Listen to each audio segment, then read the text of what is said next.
Thanks. Okay, so I will talk about Burp. This is experience-based talk, so it's mostly the fact that I use this tool for years and I have some specific skills probably related to this tool, so I will just give a lot of tips and tricks related to Burp. First, who I am. I am the founder of a very small security company, which is Agari. I'm the only one employee, so I'm the boss. That's cool.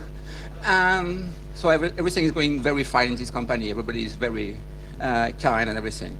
I'm doing a lot of web-based penetration testing. I'm not affiliated at all with Portswigger, which is the author of Burp Pro, either as a guy or as a company. I didn't provide any services to them or whatever. However, I use Burp for years, and even before I was using some other proxies, and I'm doing this kind of stuff for something like 13 years, and playing with Burp for some more than 6 or 7 years.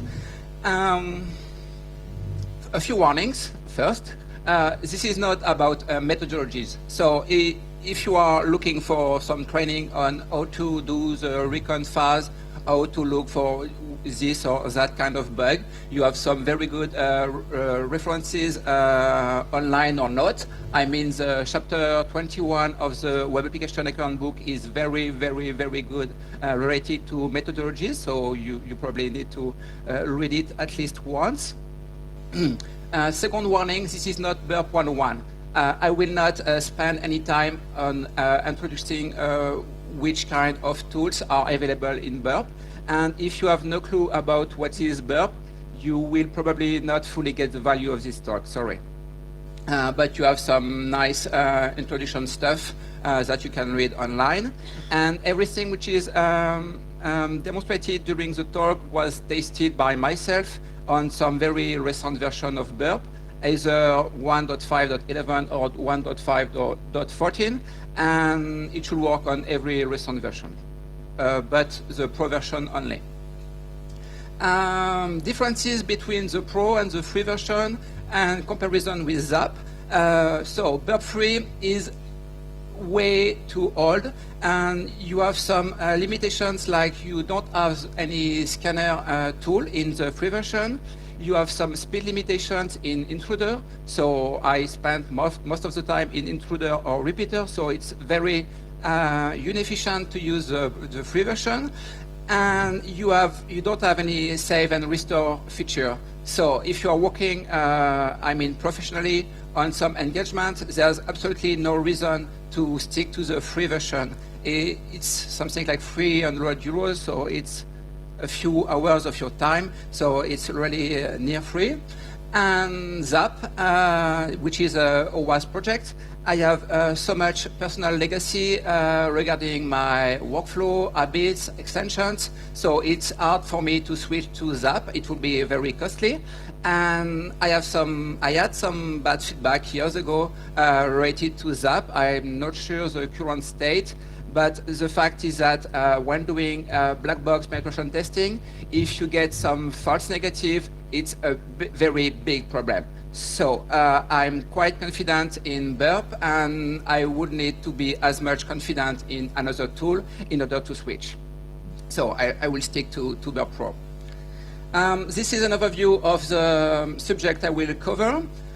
So data visualization, GUI navigation, managing state, I mean backup, restoring, some very common tasks which are quite easy to do in Burp, an overview of some not well-known intruder payloads, and then a quick focus on mobile applications, extensions, and macros. And I should finish on a demo regarding macros, which are sometimes considered as too difficult to work with in Burp, and I will try to show it's not that hard. So first, data visualization. During a pen test, you will encounter a lot of different formats, depending on the underlying technologies used by the application. And you have a few formats which are available by default in Burp, and a few others which are available via extensions. So this is very basic. This is an application which is using all the GPC parameters. So GPC is get, post, and cookie. And as you can see, you have some color highlighting. So it's something like not so unreadable.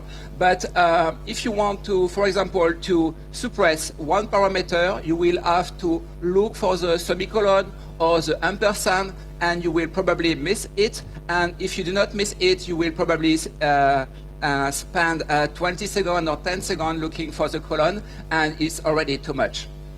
So you have the, so we are in the raw panes, and if you switch to params, I think some people notice it's Playboy, yes. And it's playboy.de. And, oh, okay, sorry. So if we switch to parameters, you get the same data, but with a nice display. And what is very easy is that you can suppress very easily one parameter. And more important, if you want to convert one parameter from, for example, post to get, you need to take care of URL encoding. So you need to convert your space to plus or %20. You need to convert your equal sign to %3D, etc. So this is boring, and this is not what you are paid for. So you just need to, for example, press URL and switch to cookie or body, and then Burp will take care automatically of the encoding and everything. So it's not very advanced, but it's useful, and that's what you need when you spend your full day doing black box pen testing.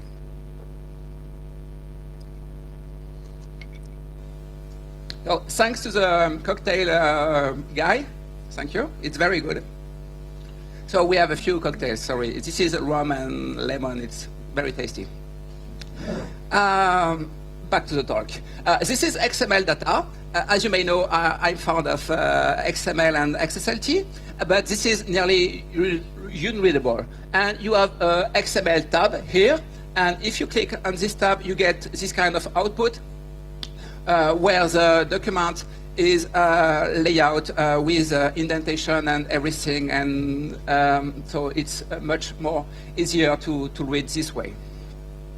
This is AMF, which is Action Messaging Format, so it's related to Flash applications, and it's a mix of binary and binary data and strings, so you can get some feeling about what is inside this request. This is your typical L-word demo, but if you so we still have the AMF tab, and if we switch to this tab, you have everything which is clearly displayed, and you have the type of the data and, of course, its value. So it's much more readable than the ASCII and binary mix. And if you are in Windows technologies, this is view state. This is a real-life view state, so it's that huge. And it's quite difficult to manage.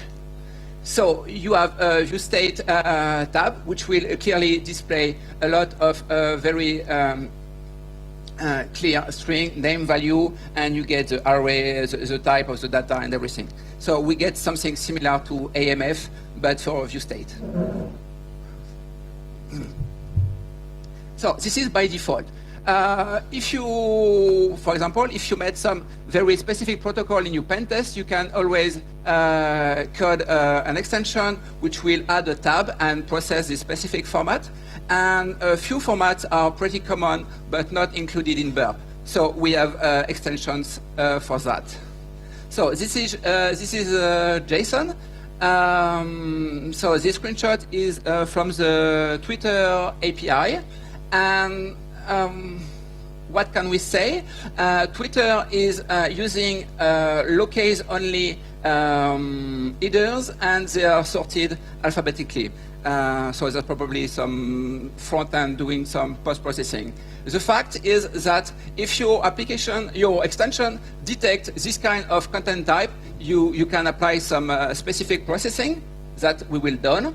And this is the link to this extension. And we get this kind of output, which is much easier to read than the previous one.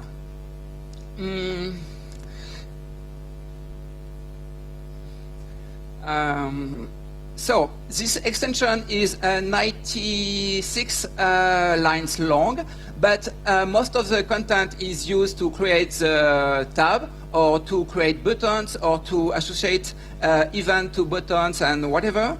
And in fact, you have only one line on, so nearly 1% of the extension which is related to the functionality itself, and it's this line. So everything which is doable in Python, this is in Python, you can get an extension doing it in only reusing a template and modifying one line. So even if you have never coded any Burp extensions, it's very, very, very, very easy to do this kind of processing. And as you can see, you can choose the indentation. Do you want to get it in order or not? Do you want to sort it? So this is the kind of things that you will decide in this very specific line of code. So just reuse the template and use Python libraries to do what is needed. This is JavaScript. We get more and more JavaScript in web application in order to reduce bandwidth or to obfuscate their code. You get some very packed JavaScript, which is nearly unreadable. So it's very, very hard to understand where is the functions and which kind of variables we get. And so we have a few extensions which are dedicated to JavaScript. Both extensions are using libraries from jsmodifier.org. One of them is using Rhino to call JavaScript from Java, so it's using the JavaScript API, so it's not very elegant. And another one is using Python to access the Python API. So it's much more easy to read and to understand and manage and everything. So this one is pretty efficient. And you get this kind of output. So it's always the same thing. You get your request, your response, and you just need to switch to a specific tab to have your data nicely displayed. So it's very, very useful. And as you can see, it's very easy to identify the variables and the methods and everything. Okay, last one is protobuf. Protobuf is a protocol designed by Google, which is used in a lot of their applications, like Google Talk, if I recall correctly. And these extensions allow to decode protobuf messages. And if you have a .proto file, which is like the grammar for protobuf, you can also get some tampering functionality. So you just need to load this extension, and then you can read and tamper any data, protobuf data going through your proxy. Okay, so that's this was data visualization, and now GUI navigation. Burp is a GUI tool, so you will spend a lot of time using the GUI, but I'm mainly a command line guy, so each time I need to put my hand on the mouse, I think I'm losing some time, and so I need to. I was looking to optimize the way to conduct Burp from the keyboard only. So what we will cover first, contextual button. This is very basic. You have two kinds of buttons. This one is documentation. This one is restore default. And this is two buttons are contextual. So if you are in a very obscure functionality of Burp you have no clue about, you only need to click on the documentation button and you will go straight to the specific part of the documentation. So it's very easy. For example, if you forbid, like me, which kind of payload is a pitchfork or cluster bomb or anything, you just need to click this button. And for default, it's very useful too, because if you set up a very complex Burp configuration using macro, using session handling, and whatever, a lot of complicated stuff, and you need to restore the default for one specific part of the Burp tool, you just need to click this button, and there's no way you will negatively impact other parts of the configuration, like your macro. I mean, if you spend for example, 20 minutes designing your macro and testing it, you don't want to break that by modifying something else somewhere. So this is very useful. And of course, sometimes you have no default and you only get the documentation button. And yes, the documentation is very well done, so it's easy to read and it's really useful. Now, hotkeys. So as I said, I prefer not to leave the keyboard.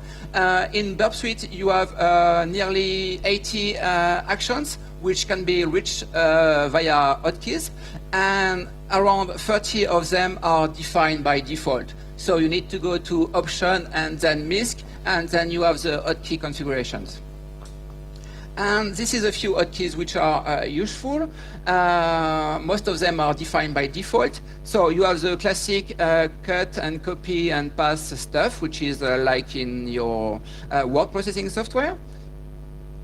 You have some decoding, so you can convert URL, HTML, and base64 data, decode and encode from the keyboard.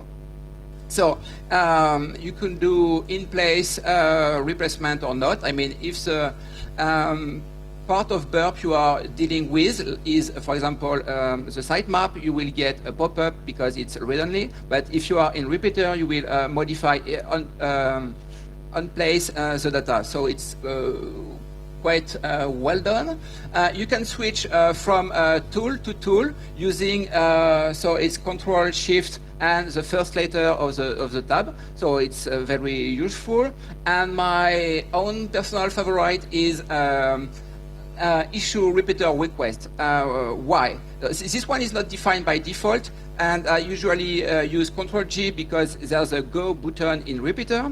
So what is the problem with the Go button? You are dealing with repeater, so you are manually testing something in the application, and you are modifying some data, and then you need to take your mouse, go to the Go button, click on Go, and then click back in the text area to gain the focus again. So it's like 3 mouse click for nothing, just for issuing a request. So you just need to focus on your request and hit Control-G each time you want to test that, and you keep the focus. I mean, you keep the focus in the window, and you keep the focus in your mind on what you are really doing, and you don't need to lose some concentration or anything or time using your mouse and going to this Go button. This one is funny. In Burp Forum, so I'm lurking in Burp Forum quite often, and we very often got this question. We need to get a way to auto-scroll in the history window. The fun fact is that it's already there, but nobody noticed that. So by default, in history, every new request is stacked to the bottom of the history. So you need to take your mouse and scroll. So you are still using the mouse, which is evil. So what to do? You only need to click on this button, and then the history will be sorted by request number in inverse. I mean, the latest one will be on the top, and so that is exactly what you are looking for when you are looking for auto-scrolling. Unless, I mean, most people believe the request will go to the bottom and then you really get some auto-scroll. You don't need that, you just need to pop up to the top, and then it's displayed automatically, and so you can get a very easy way to get some auto-scrolling. Custom payload. In Burp Pro, you get some payload which are shipped with the tool. So you get some list of default user agent or default password or default username and whatever. But you may have some other word lists which are useful. The usual way is to click on load, go to the file system location where your word list is, and then import the word list. So it's still 3 or 4 mouse clicks, which are way too much. And so the way is to go to the intruder menu and configure the payload list. And then you get this menu, and you can go everywhere and add every word list you are interested in. And then your word list will be reachable with only 1 click from the intruder tab. So the magic combo is something like the one from Burp, and of course Nikto and Deerbuster for enumerating resources. And FuzzDB is very cool too. And there's a plus near FuzzDB because FuzzDB can be used in the word list situation, but also for error messages. In Intruder, you can monitor responses for some specific string in order to detect, for example, SQL error messages, and FuzzDB includes this kind of stuff. So you just need to import this regular expression in your error tab, and then you can get more error messages. And last thing, for example, you can compile a list of vouchers that you find online on different online shops, and then you could reuse them as soon as you want to buy something online. For example, for this very specific conference, you had a voucher which could bring your price to 420 euros to 0, and the voucher was speaker. So notice and take care next time you go to a conference. Okay, this one is very interesting. In Burp, you have some automatic processing which is done by the scanner tool, and the scanner tool is doing everything in an automatic way. It defines the insertion point, it defines the payload, and everything is done in a black box way. But you may want to use this feature, but for some very specific injection points. So the way to do it is to send your request to repeater, to intruder, define your own injection point, and then use a right click and actively scan define insertion point. And then you will use the black box feature, the black box scanner feature of Burp, using your insertion point which were defined by AND. So you get the best of the two words. So it's very easy. And if you get a lot of parameters, but you are interested only in a very specific one, because you know, for example, that you have a front end which will refuse to process other modified parameters, it's a good way to reduce the load of brute forcing the application.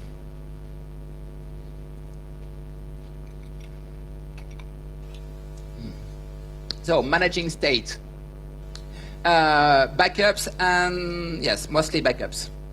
So if you are doing some serious pen testing, at least it applies for me. I will totally lost notion of time. I don't know how much hours I will spend of this specific testing.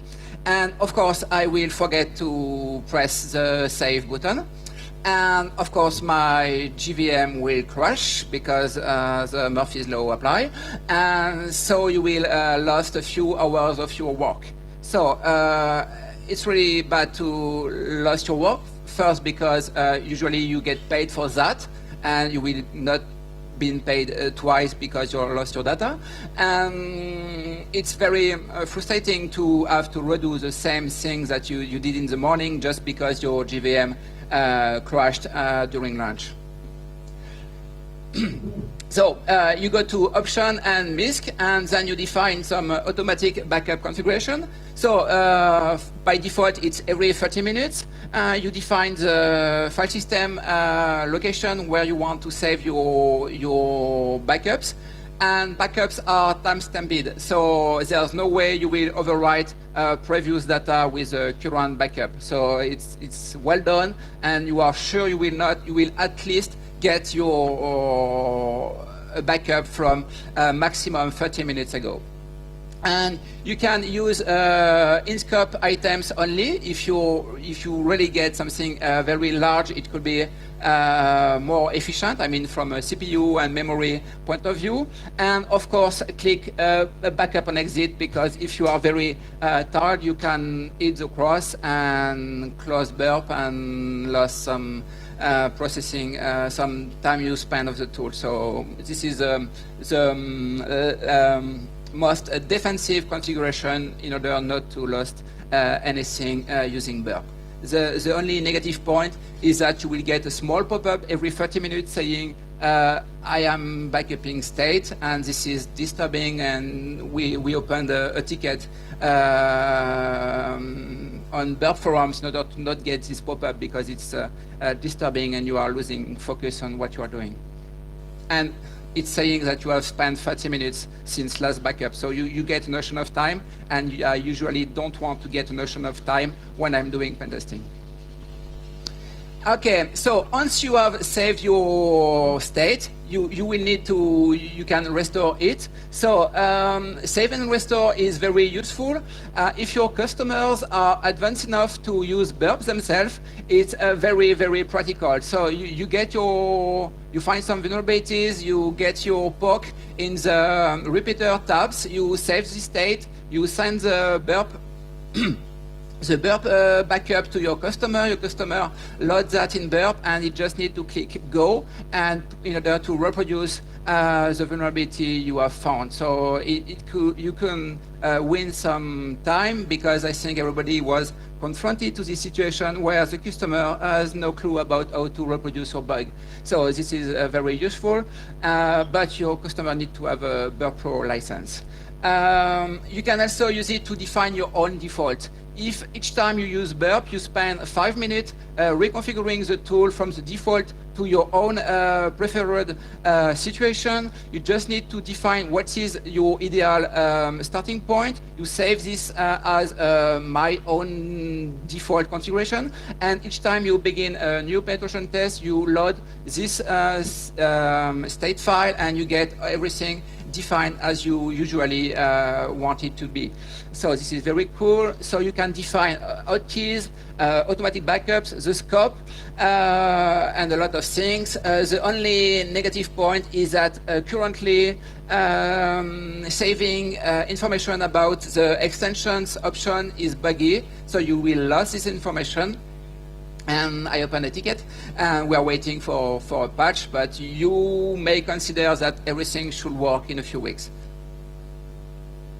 And just for the story, I have seen some InfoSec companies where the manager is defining the scope of the penetration test himself, and he gives a backup to the technical guys who are doing the pen test, and the technical guys are forbidden to modify the scope. So it's something like a legal protection, legal, not really legal, but a kind of protection for the company. It's the manager who have defined the scope, and only him can modify that. So it could be, it's somewhat extremist, but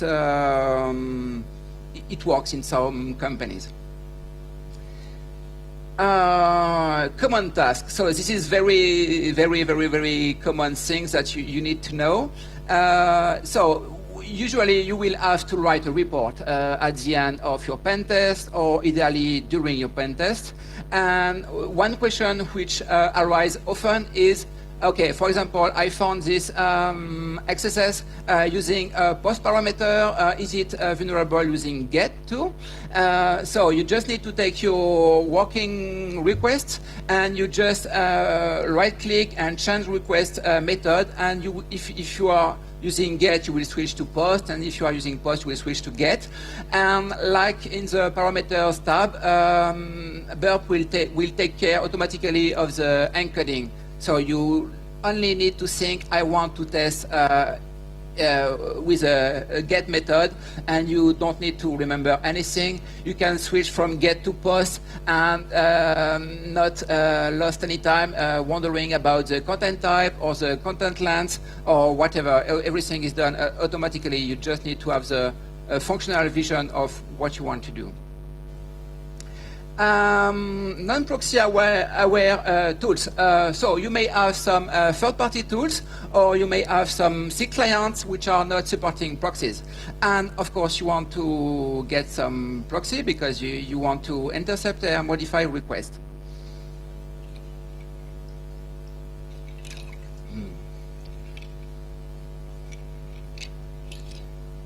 Very good. So, how to do that? You define a new proxy listener that you define as invisible. Invisible means that it will automatically work like a proxy but present itself as a web server. And so, for example, Skipfish, which is a tool from the Google guy, Michael Zaleski, is not supporting proxy by default.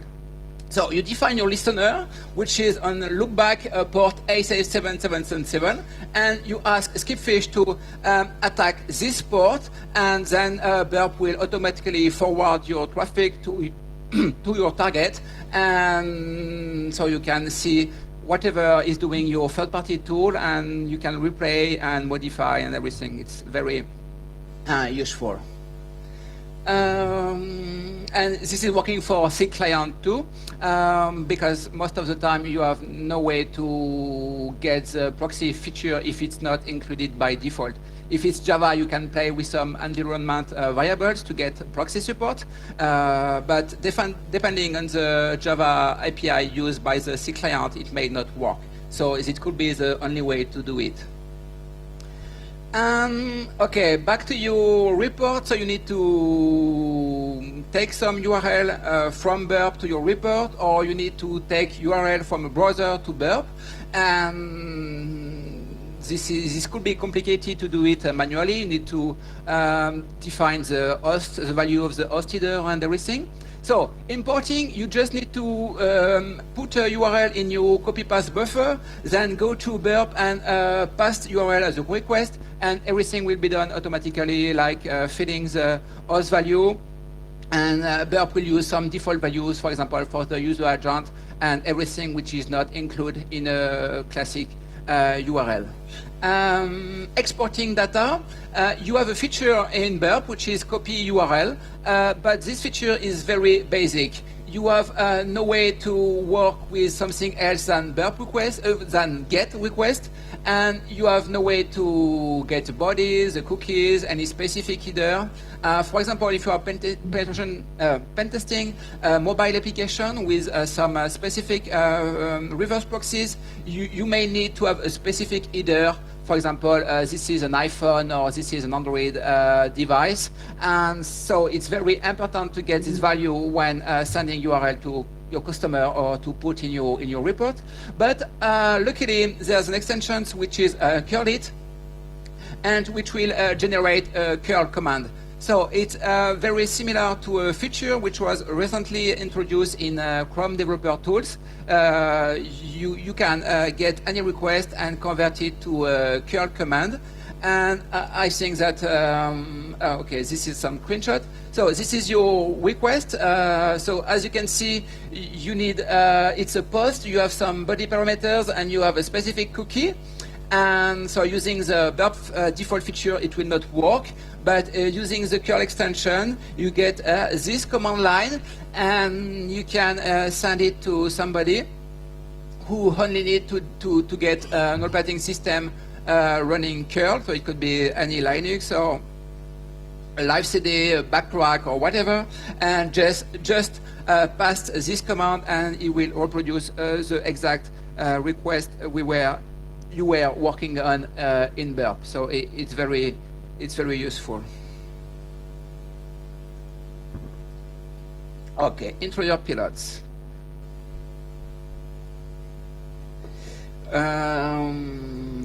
So I will not cover every payload. There are something like 10 of them. Basic authentication. So basic authentication is very basic. You get a base64 string, and which contain username, colon, the password.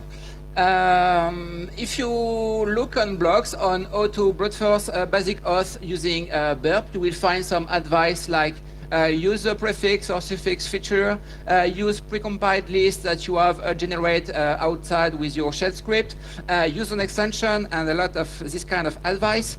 But of course, there's a much more efficient way to do that. It's very common to use basic auth, and we have a very specific payload, which is custom iterator. And custom iterator from the documentation will define some positions up to 8, will define some separator, and then it will generate some payload based on this definition. That's exactly what we want. For example, you define position 1 is a list of username, the separator is a colon, position 2 is the password, and you post-process using base64 because you need to get the encoding done. And of course, you need to uncheck payload encoding, because if you keep it checked by default, you will get your equal characters converted to %3D, which is really not the way to brute force login prompt. And once you get the concept, you can do more. You can do position 1 is username, position 2 is a single a list with a single item, which is a colon. Position 3 is passwords. Position 4 is a common suffix like exclamation marks or some dates, some years. And you keep the same options, and you can get this kind of output where, as you can see, you get login, which is admin, the colon, the password, which is a password, and then a suffix. So it's this kind of processing you can do automatically in Burp. Opaque data. This is a page you can met in a pen test. You have get request with one single parameter. Its name is auth, and you get a huge block of data. And what is very surprising is that you are logged on the application. From the output, your profile, welcome, blah, blah, blah, blah, blah, blah. So you are logged in the application, but you have no session cookie. So it's supposed to be this huge block of data. So let's consider that this is authentication data provided by the client, and we need to check if it's verified server-side or not. If it's not verified server-side, we have a huge problem. So we will use the character frober. Character frober is a payload which will cycle through the string, and for each character will generate a new character, which is the ASCII code +1. So it's very basic. This is a character frober using the default value. And then you get this kind of output. So this is defined using grep extract. I can explain later, but I don't have the time right now. And so you are monitoring the state of the answers using this is colons. And as you can see, the name of the application is changing, and then the value of the UID field, which is here, and it's very funny. We were user 100, and now we are user 600. So it could be interesting. What else to say? When we modify this part, we do not modify this one or this one, as you can see here. So it's probably not CBC, because you will impact the whole process. So it's probably XOR or ECB. Once you know that this part is related to the UID, you can use the bit flipper, which will modify bit per bit the value, and you get this kind of output. So we are focused here, and we get UID 000, which is probably a good way to begin the penetration test. And this is an exercise from my Burp training. And as you can see, UID 000 gets you a nice message like, well done, but it's not enough. You need to do more. And CSRF token. CSRF tokens are a pity for breadfasting because you need to get a valid token each time you submit a form. So what is the point? You get one value in the response, you use it in the next request, and you get a new token that you use in the next request, etc., etc., etc. So what you need is recursive grep. Recursive grep will extract part of the payload, part of the answer, and use it in the next payload. So it's exactly what we are looking for. And this is how to do it. You define, so it's in intruder, you define a pitchfork attack, and the first payload is related to the CSRF token, and the second one is related to the functionality you want to test, during your pen test. This is just to get the work done, and this is what is interesting. And for example, you will try to iterate from 0 to 50. It's dumb, but it shows that you can do that without bothering with CSRF token. Some warnings: you need to use only one thread. If not, you will kill your token as soon as you get it. And using this way is twice or 3 times faster than using macros, depending on you define your macros. And as you can see, each value here is used in the next request, so that's what recursive grep is doing. And once upon a time, you get a bingo and you win a flag. How much time? Okay, so I will go very fast. Okay. No,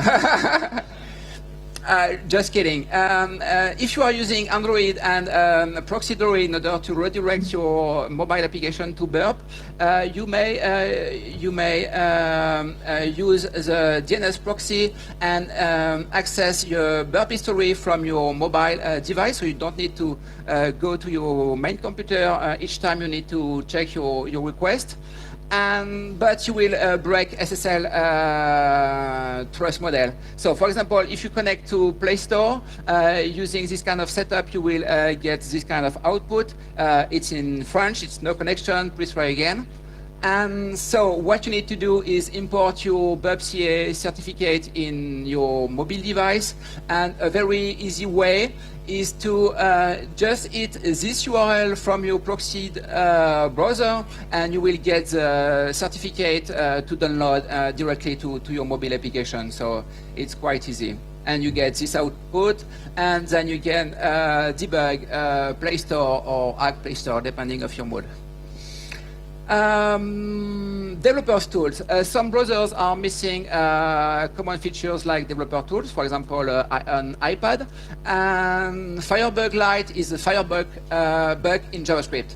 So what we want to do is insert a call to Firebug Lite in each response in order to get the tool, the Firebug tool in your browser.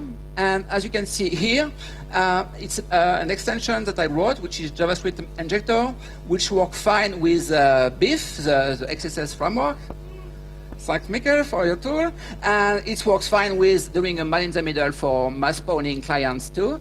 And this is the log. This is the OWASP AppSec website, which was infected, from my client point of view.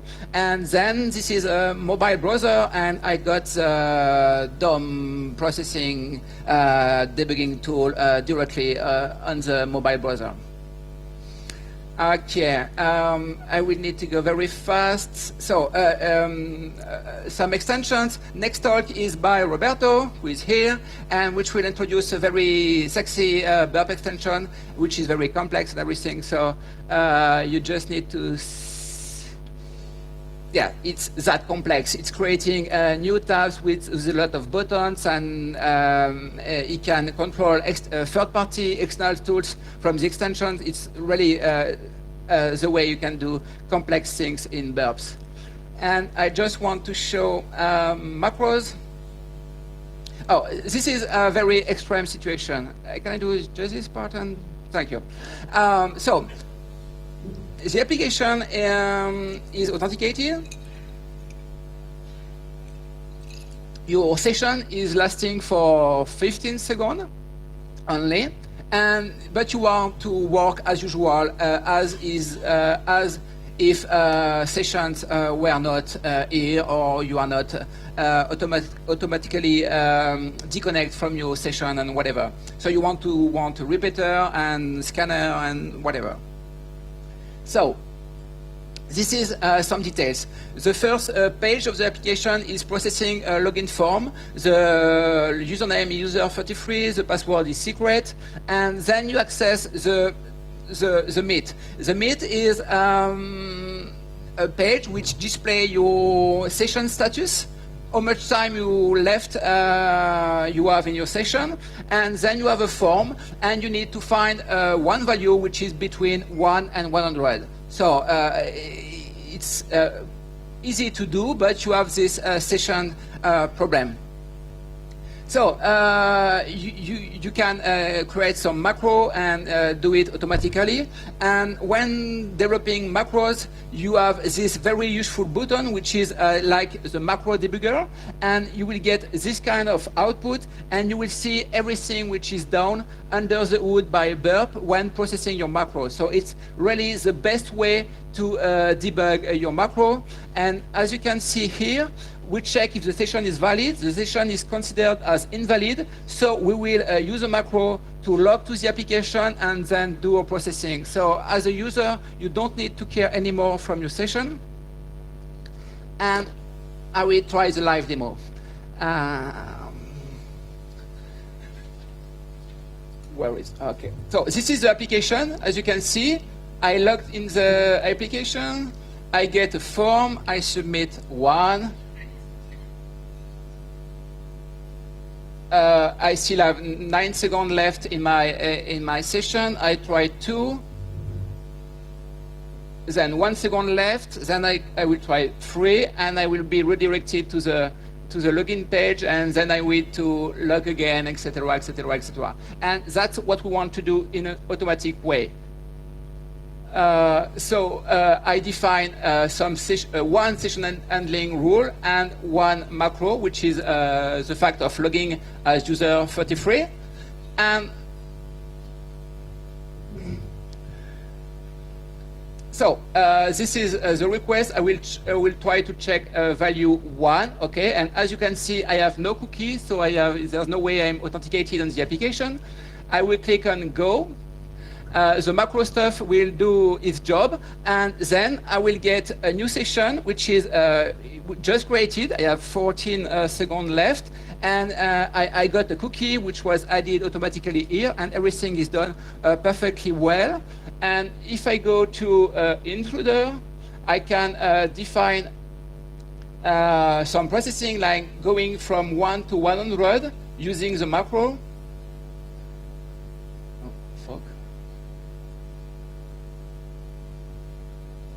Okay, the pop-up menu is on the other screen.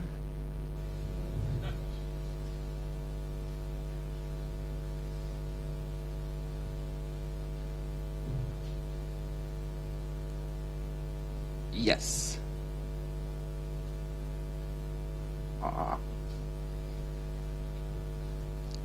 This is live demo.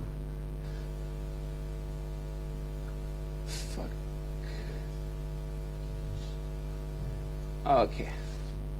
So what can we see? We get a fresh session.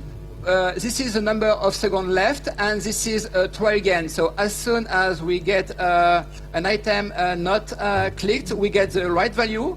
And you can see we do something like 1 request per second, then our session die, and then we are automatically logged in again, and it happen again here, etc., etc.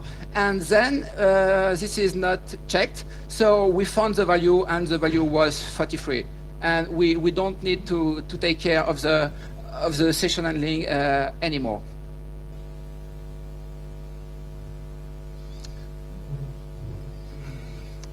This is the end of the talk.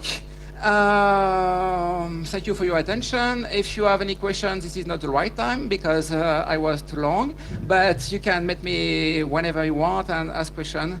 You will be welcome. Thank you. you.